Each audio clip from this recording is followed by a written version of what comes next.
here on this mountain. Assalamualaikum warahmatullahi wabarakatuh. Berjumpa lagi dengan Ustazah di mata pelajaran Fikih kelas 2.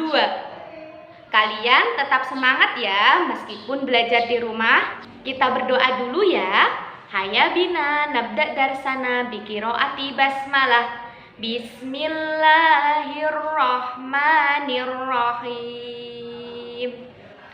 Sebelumnya, coba kalian perhatikan gambar di samping Ustazah. Gambar orang sholat, betul sekali.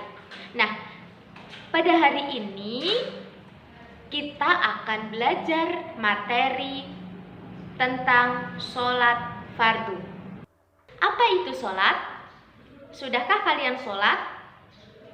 Sholat menurut bahasa artinya doa. Sedangkan menurut istilah, sholat itu artinya serangkaian ibadah khusus yang diawali dengan takbiratul ihram dan diakhiri dengan salam. Sholat itu rukun Islam yang kedua, yaitu setelah syahadat. Nah, materi yang kita pelajari yaitu sholat fardu. Sholat fardu itu artinya sholat yang wajib dikerjakan. Namanya saja sholat wajib, jadi hukum sholat fardu adalah wajib. Wajib itu artinya barang siapa yang mengerjakan maka akan mendapatkan pahala. Dan apabila tidak mengerjakan akan mendapatkan dosa. Adapun manfaat sholat fardu yaitu diantaranya yang pertama, menghindarkan diri kita dari perbuatan keji dan munkar. Jadi anak-anak, semakin kita terbiasa sholat fardu, kita terbiasa melaksanakan perintah-perintah Allah, maka dengan sendirinya kita akan terjauhkan dari perbuatan-perbuatan yang merusak diri kita, insya Allah. Yang kedua yaitu meningkatkan iman dan takwa. Yang ketiga, menjadi orang yang disiplin. Yang keempat yaitu menjalin tali persaudaraan sesama muslim. Macam-macam sholat fardu. Sholat fardu itu ada 5 waktu, yaitu ada sholat subuh, sholat duhur, sholat asar, sholat maghrib, dan sholat isya. Yang pertama yaitu sholat subuh. Sholat subuh itu terdiri dari 2 rakaat. Waktu pelaksanaan sholat subuh yaitu dari terbitnya fajar hingga terbitnya matahari. Yang kedua yaitu sholat duhur. Sholat duhur itu ada 4 rakaat. Waktu pelaksanaan sholat duhur yaitu tergelincirnya matahari dari pertengahan langit sampai apabila bayang-bayang benda telah sama panjangnya. Setelah sholat duhur ada sholat asar. Sholat asar itu terdiri dari 4 rakaat. Sholat asar itu dimulai ketika bayang-bayang suatu benda melebihi panjang itu benda dan berakhir ketika terbenamnya matahari. Setelah sholat asar ada yang namanya sholat maghrib. Sholat maghrib itu terdiri dari 3 rakaat. Sholat maghrib dimulai ketika matahari terbenam sampai hilangnya cahaya merah. Yang terakhir yaitu ada sholat isya. Sholat isya itu terdiri dari 4 rakaat.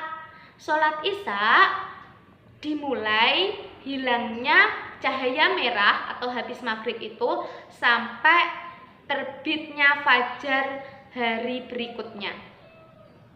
Jadi anak-anak, jika dijumlah mulai dari sholat subuh sampai sholat isya, sholat fardu itu ada 17 rakaat. Syarat-syarat sholat fardu.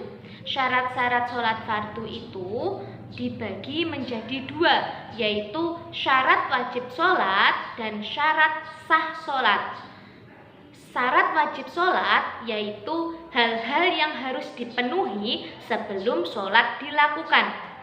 Sedangkan syarat sah sholat yaitu perbuatan yang harus ada sebelum sholat.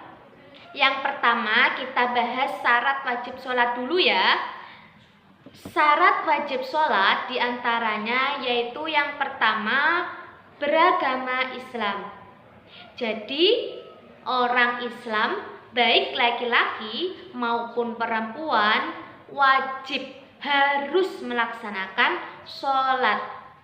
Apabila tidak melaksanakan sholat akan mendapatkan dosa besar, karena amal sholatlah yang pertama kali dihitung, dipertanyakan pada hari kiamat nanti.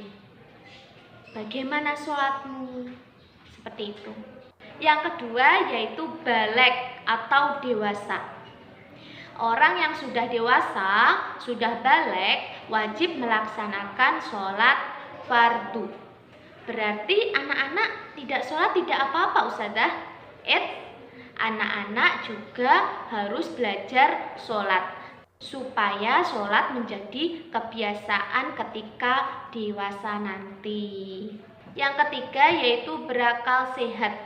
Berakal sehat artinya tidak gila. Orang gila tidak wajib melaksanakan sholat. Selanjutnya yaitu syarat-syarat sah sholat.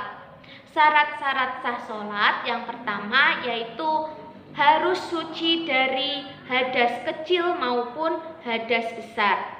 Di kelas 1 kemarin sudah mempelajari hadas kecil dan hadas besar kan? Hadas besar itu contohnya mengeluarkan darah haid. Maka bersucinya dengan mandi besar. Sedangkan hadas kecil yaitu contohnya buang air kecil, buang air besar, kentut. Itu contoh hadas kecil. Cara mensucikannya yaitu dengan berwudu. Apabila tidak ada air yaitu dengan tayamum. Yang ketiga, syarat sah sholat itu harus menutup aurat. Tahu aurat itu yang mana? Bagi laki-laki, aurat dimulai dari pusar sampai lutut. Aurat perempuan yaitu seluruh tubuh kecuali muka dan kedua telapak tangan. Syarat yang keempat yaitu menghadap kiblat. Kiblat umat Islam adalah Ka'bah, yang mana Ka'bah itu berada di Mekah. Di Indonesia, arah Ka'bah itu berada di sebelah barat, sehingga kiblat umat Islam yang ada di Indonesia itu menghadap ke arah barat.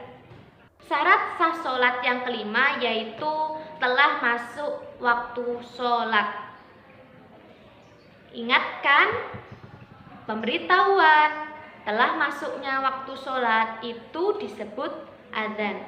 Jadi jika azan sudah dikumandangkan, maka saat itulah orang boleh melaksanakan sholat. Dan yang keenam yaitu dikerjakan sesuai dengan tata cara sholat. Jika sholatnya dengan sembarangan, dengan seenaknya, tidak sesuai dengan tata cara sholat yang telah ditentukan oleh Islam, maka sholatnya tidak sah.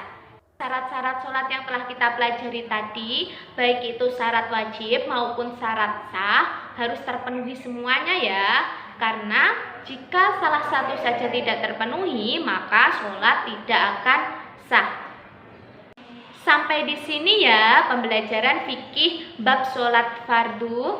Masih banyak materi-materi bab sholat fardu yang belum terbahaskan. Insya Allah minggu depan kita belajar lagi ya anak-anak. Kalian di rumah jangan lupa sholat 5 waktu. Ustazah akhiri, hayabina naktatim darsana bikiroati hamdalah wa kafaratul majlis. Alhamdulillahi rabbil alamin. Subhanakallahumma wa bihamdika asyhadu an la ilaha illa anta astaghfiruka wa atubu ilaik.